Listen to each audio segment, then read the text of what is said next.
Hi friends, welcome back to my channel AJ talks. दोस्तों, आज मैं बात करने जा रहा हूं केवाईसी अपडेट स्कैम के बारे में। दरअसल इसमें होता क्या है कि आपको एक एसएमएस आता है।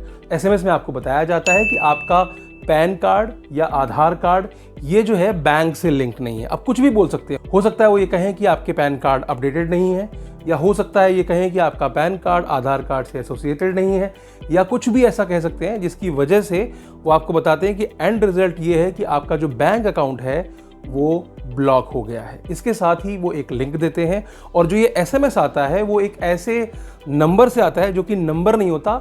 इट लुक्स लाइक का बैंक का एसएमएस। जो बैंक के गेटवेज होते हैं, मान लीजिए एचडीएफसी से आ रहा है तो हो सकता है वो IHDFC लिख दें या ऐसा कुछ नाम लिखते हैं, जिसकी वजह से आपको ये विश्वास हो जाता है कि ये जो एसएमएस आया है वो आपकी बैंक से या किसी भी बैंक से आया हो सकता है। फिर आप क्या करते हैं, आप उस लिंक पर क्लिक कर देते हैं। लिंक पर क्लिक करते ही आपको 2-3 डिटेल्स आपसे पूछी जाती हैं। उसमें आपका आधार नंबर, आपका फ़ोन नंबर, आपका पैन कार्ड नंबर, आपका नाम, ये जो डिटेल्स होती हैं ये वहाँ पर डाली जाती हैं और सबमिट करने को कहा जाता है। जैसे ही आप सबमिट करते हैं, आपको थोड़ी देर बाद एक कॉल आती है आपके बैंक का टेलीकॉलर बन करके कि सर, मैं आपके फला बैंक से बात कर रहा हूँ और चूंकि आपका अकाउंट ब्लॉक हो गया है तो हम आपकी हेल्प करने वाले हैं आपके अकाउंट को रिकवर करने में। तो जिस समय आपने पहली लिंक खोली थी उसी समय आपका जो फ़ोन था वो पूरी तरह से उसका जो कंट्रोल है वो किसके पास था?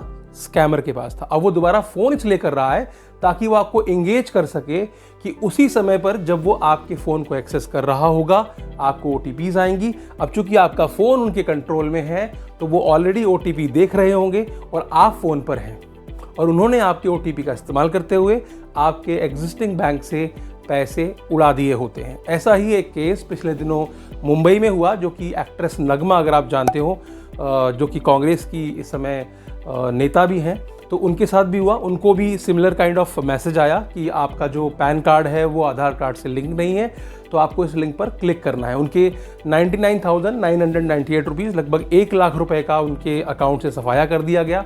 इसके अलावा एक अभिनेत्री श्वेता मेनन जो है, उनके अकाउंट से भी 56,000 रुपये की ठगी बिल्कुल सेम टाइप से हुई है, जिसमें कि स्कैमर आपको कॉल करके आपके फ़ोन का कंट्रोल ले लेता है। तो दरअसल इसमें क्या होता है कि जब आप लिंक पर क्लिक करते हैं तो कुछ रिमोट एक्सेस वाली ऐप्स होती हैं जिसके जरिए वो जो स्कैमर है वो दुनिया में कहीं भी बैठा हो वो आपके फ़ोन को एक्सेस कर रहा होता है और फ़ोन पर आपको कॉल करके असिस्ट करेगा कि मैम ये बताइए, वो बताइए, अभी आपको OTP आएगी। तो आपको लगेगा कि ये OTP उस चीज़ की है जिसके लिए वो असिस्ट कर रहा है, बट वो OTP ट्रांजैक्शन की होती है। अब आप सोचिए, जैसे नगमा जी का एग्जांपल दिया, वो जब फ़ोन पे थी उस बीच में उनके पास 20 OTP के अटेम्प्ट्स आए थे। 20 मैसेजेस आए थे। 2 सक्सेसफुल हुए, कुछ ट्रांजेक्शन्स 2 अलग अलग हुई जिसके जरिए पैसा कटा उनका 99,000 रुपीज़। उससे ज़्यादा वो नहीं कर पाए, लेकिन तब तक वो समझ चुकी थी कि यहाँ पर कुछ झोल है। तो आपको क्या करना है?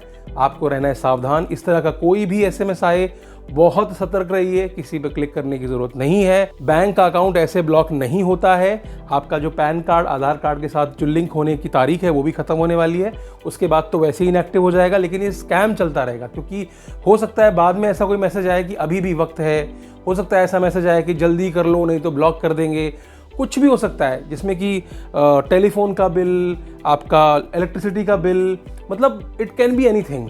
तो आपको क्या करना है? किसी भी एसएमएस पर जाकर, किसी भी लिंक पर जाकर क्लिक नहीं करना है। कोई भी अननोन सोर्स का जो APK फाइल होती है वो डाउनलोड नहीं करनी है किसी भी तरह की, क्योंकि जब लिंक पे क्लिक करेंगे ना तो आपके मोबाइल पे ऑटोमेटिकली एक डाउनलोड चालू हो जाता है, और वो डाउनलोड किस चीज़ का होता है? वो एक सॉफ्टवेयर का होता है।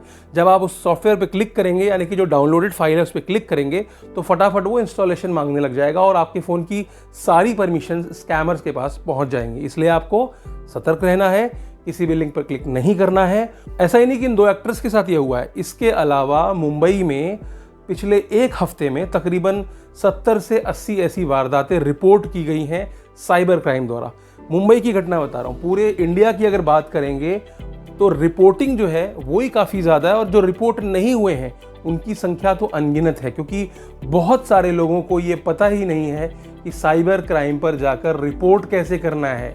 वो इससे अनजान हैं कि वो क्या करें, और 1,000, 2,000, 5,000 के लिए तो वैसे भी कोई कहीं जाता ही नहीं रिपोर्ट करने के लिए। तो ऐसा नहीं है कि ये समस्या बहुत ज़्यादा गंभीर है। मुंबई पुलिस ने भी ऐसा एक नेक्सस पकड़ा था जिसमें कि 300 से ज़्यादा सिम का इस्तेमाल किया जा रहा था इस तरह के बल्क SMS भेजने के लिए। साथ ही उनका ये भी कहना था कि तकरीबन 5000 से ज़्यादा सिम कार्ड्स का इस्तेमाल ऑलरेडी किया जा रहा है मुंबई की कुछ गैंग्स के द्वारा। तो अब आप समझ सकते हो कि पूरे इंडिया में ये नेक्सस कितना बड़ा होगा और कितने सारे लोग रोज ठगे जा रहे होंगे और कितने लाखों का जो है ये घोटाला या कह सकते हो कि स्कैम जो है ये चल रहा है हमारी आंखों के सामने। तो यहाँ पर सिर्फ एक ही चीज़ की ज़रूरत है और वो है सतर्कता। और सतर्कता कब आएगी? जब आप इस तरह की इन्फॉर्मेशन को सिर्फ अपने तक ना रखें, इसको अपने दोस्तों और रिश्तेदारों को भी भेजें, अपनी जिम्मेदारी समझें।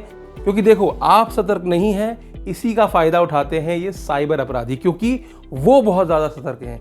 जितने भी ये स्कैम हो रहे हैं वो इतने ज़्यादा सतर्क होते हैं कि उनको पकड़ा जाना बहुत मुश्किल होता है। जैसे कि फेक सिम का इस्तेमाल करना, कैसे पकड़ोगे?